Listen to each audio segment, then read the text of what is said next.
The topic for today's presentation is the physical features of India, part 1.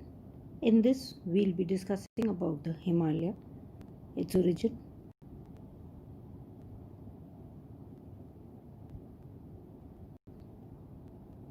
Bharat के धरातलीय लक्षणों में अत्यधिक विविधता पाई जाती है।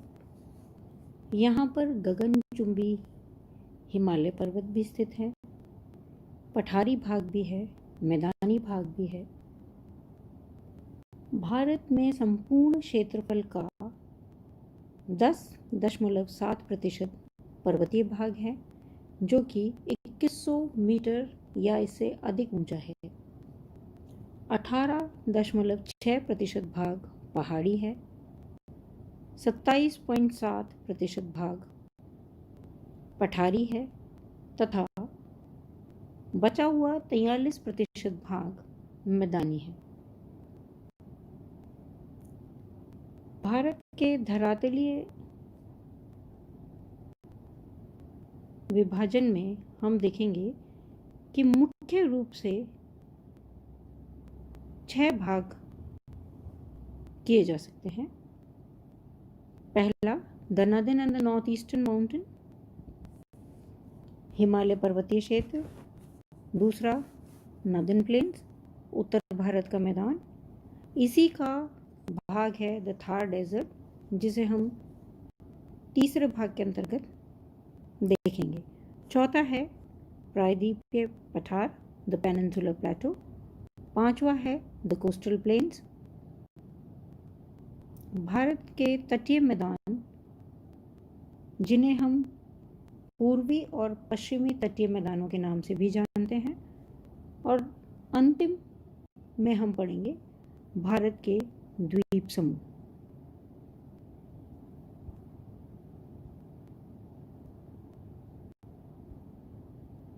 इस मानचित्र में हम भारत के मुख्य भौगोलिक क्षेत्र देख सकते हैं।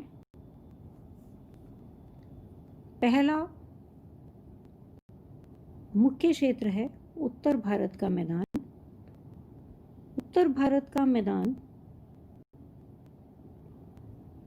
उत्तरी भारत में पाया जाता है, जो कि हमारी सीमा रेखा भी बनाता है। चीन से कुछ क्षेत्रों में नेपाली भाग में पाया जाता है। दूसरा है उत्तर भारत का मैदान।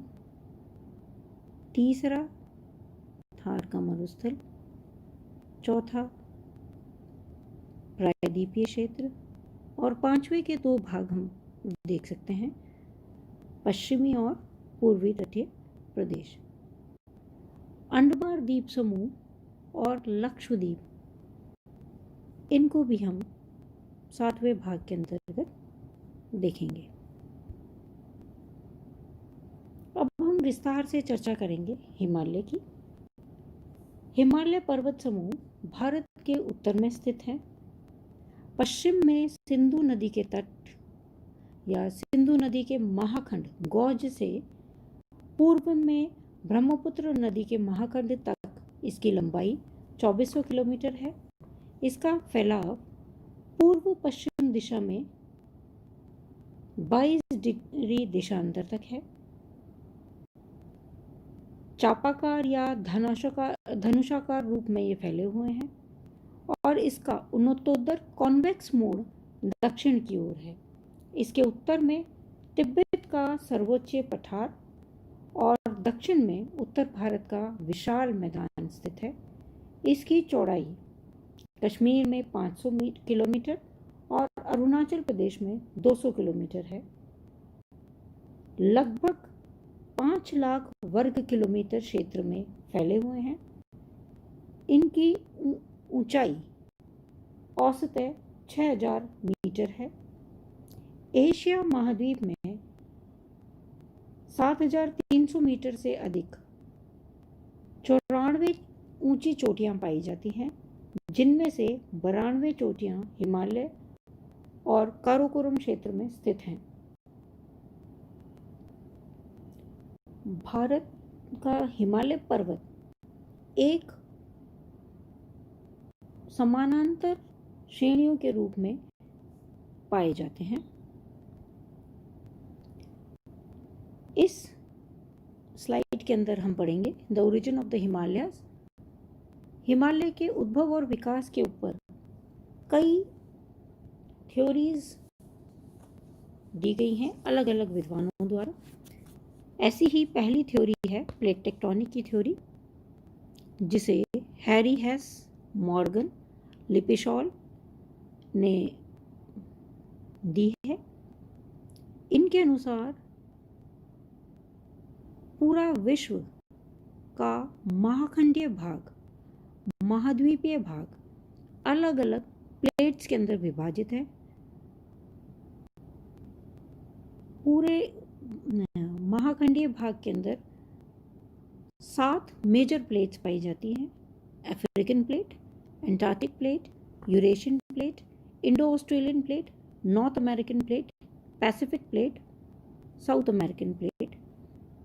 इस मानचित्र में हम ये 7 प्लेट्स देख सकते हैं। दूसरी थ्योरी है थ्योरी ऑफ कॉन्टिनेंटल ड्रिफ्ट।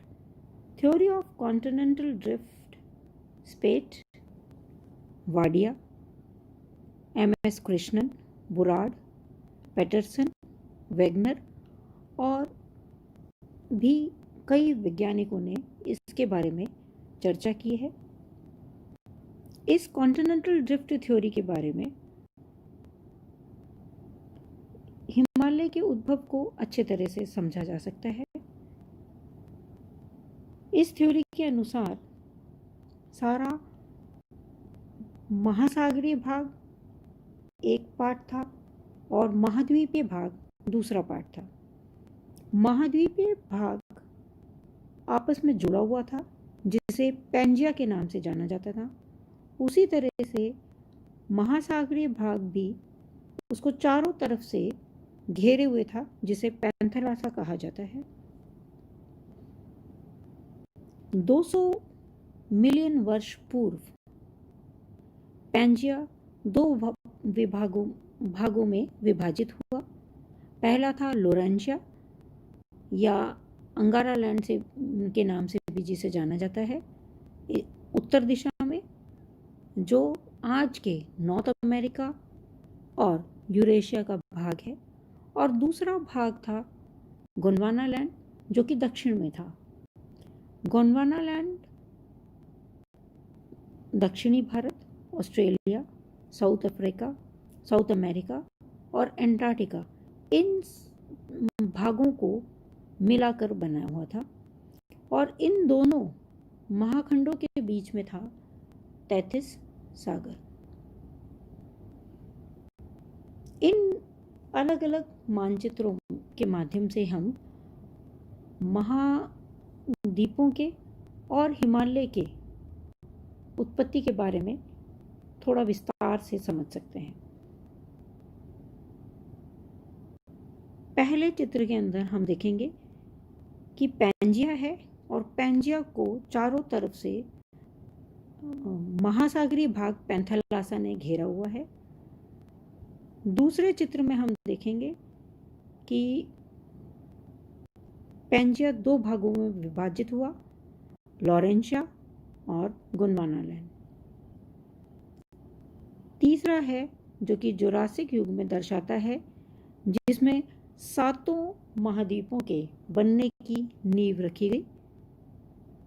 उसके बाद क्रेटेशियस युग में हम देखेंगे, इसके अंदर हम देखेंगे कि महाद्वीप का भाग आज के प्रेजेंट डे सिचुएशन में आने लग गया था। और लास्ट वाले में हम देखेंगे प्रेजेंट डे सिचुएशन, जिसके अंदर हमारे 7 महाद्वीप देखे जा सकते हैं और हमारे 5 महासागर। इन्हीं सबके बीच में हिमालय की उत्पत्ति भी चलती रही। इस स्लाइड के अंदर हम देखेंगे कि गोंडवाना लैंड कैसे अलग अलग भागों में बंटता गया। अब हम बात करेंगे कि हिमालय की उत्पत्ति और विकास कैसे हुआ और कौन कौन से ऐसे एविडेंसेस हैं जो ये प्रूव करेंगे कि हिमालय जो हैं अभी भी ऊंचे हो रहे हैं। हिमालय की उत्पत्ति तैथिस नामक भू अभिनीति में जो निक्षेपण हो रहा था उसके अंदर वलन कर पड़ने के कारण हुई। पहली अवस्था में केंद्रीय हिमालय अक्ष सेंट्रल हिमालयन एक्सिस का ऊपर उठना हुआ, जो कि नूतन युग के में निर्मित पुरानी रवेदार चट्टानों और तलछटी चट्टानों से हुआ। दूसरी अवस्था है मध्य न्यूटन युग मायोसीन एज, जो आज से लगभग 3 करोड़ वर्ष पूर्व जिसका उत्थान हुआ। तीसरी अवस्था है अभिनूतन काल, जिसके अंदर हिमालय का तीसरा वलन पड़ा। और इन तीनों घटनाओं से पूर्व क्रेटेशियस युग में काराकोरम और उससे संबंधित पर्वत श्रृंखलाओं का निर्माण हो चुका था। ये थी हिमालय की निर्माण की अलग अलग अवस्थाएं।